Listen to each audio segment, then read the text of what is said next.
anyone who keeps up with America's CNBC 24-hour financial news channel and at the same time devours U.S. political commentary could not but be aware of bitter divergences.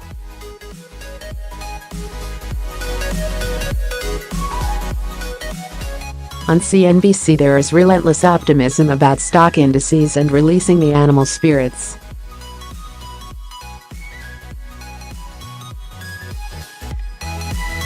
In the pages of the New York Times, the columns of Nobel Prize-winning economist Paul Krugman complain of the lies and disaster of Donald Trump and his tax cuts.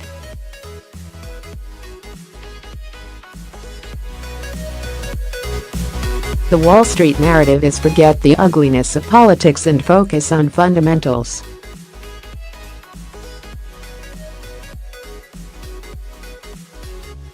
Trump delivered on his dramatic corporate tax cut, down from 35% to 21%, and engaged in a ferocious amount of economic deregulation which sent American share prices soaring.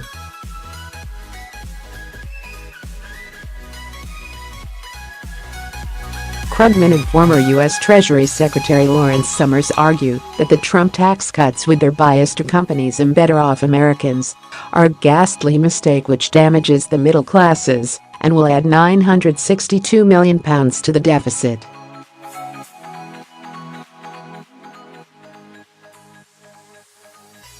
At the start of 2018, this is a debate which no one in Britain can afford to ignore.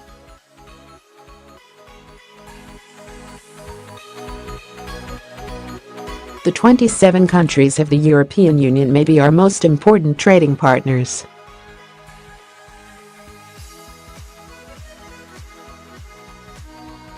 But Britain's biggest single trading partner is the United States, and remarkably we actually run a substantial trade surplus, around £40 billion a year, with the Americans.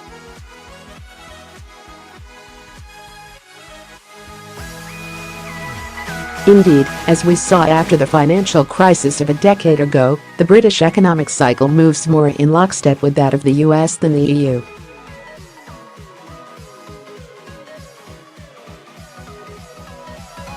No one can be absolutely sure how the Trump tax cuts will play out. Wall Street, in the shape of the Dow Jones and Nasdaq, up 25% and 27% respectively in 2017, assume it must be good.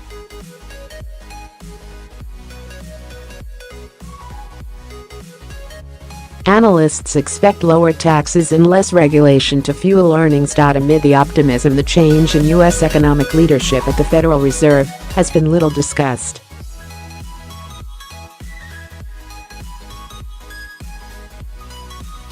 The removal of the veteran economist Janet Yellen from the Federal Reserve and her replacement by Jay Powell is viewed as a smooth transition.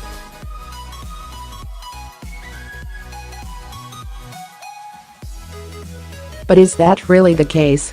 In recent times, the White House has preferred not to interfere with the Fed, even if the chairman comes from the other party.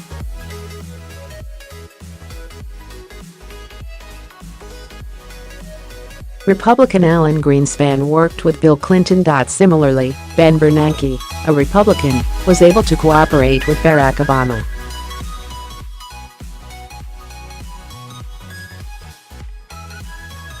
In both cases, their skills as monetary experts overrode all over considerations. Powell, it is argued, worked alongside Yellen at the Fed, so nothing much will change.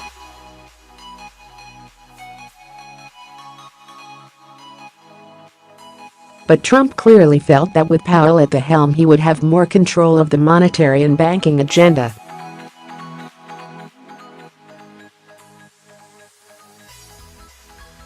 An establishment banker and lawyer, Powell lacks the scholarly background of his three predecessors.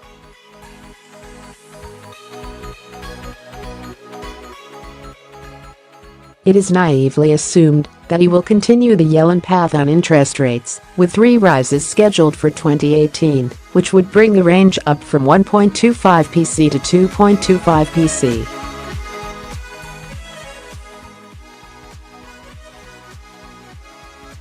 But what if the economy overheats, credit standards deteriorate and inflation picks up? How bold will Powell be in publicly challenging a president who could come firing back? and disturb stability with economic confidence already high, there must be questions as to whether 2018 will be the right year to ease financial regulation in the U.S.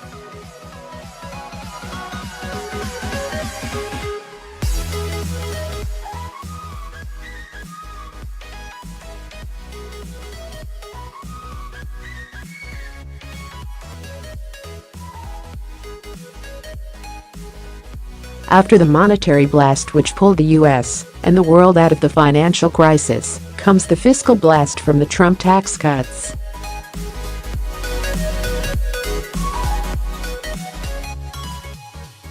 The Fed's task in such circumstances is to be politically brave and make sure that the punch bowl is removed before the party gets out of hand.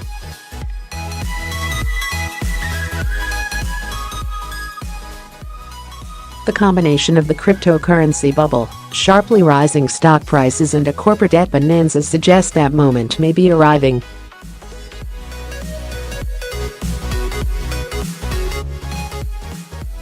Fear must be that the new Fed leadership will lack the intellectual muscle and willpower to battle it out with the politicians.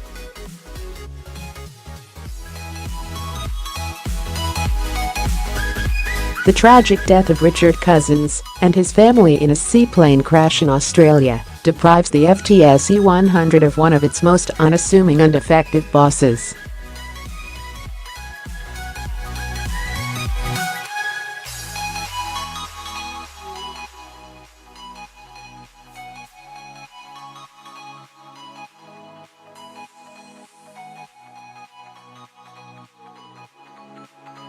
He more recently bravely resigned from the board of Tesco because he disagreed with the takeover of wholesaler Booker.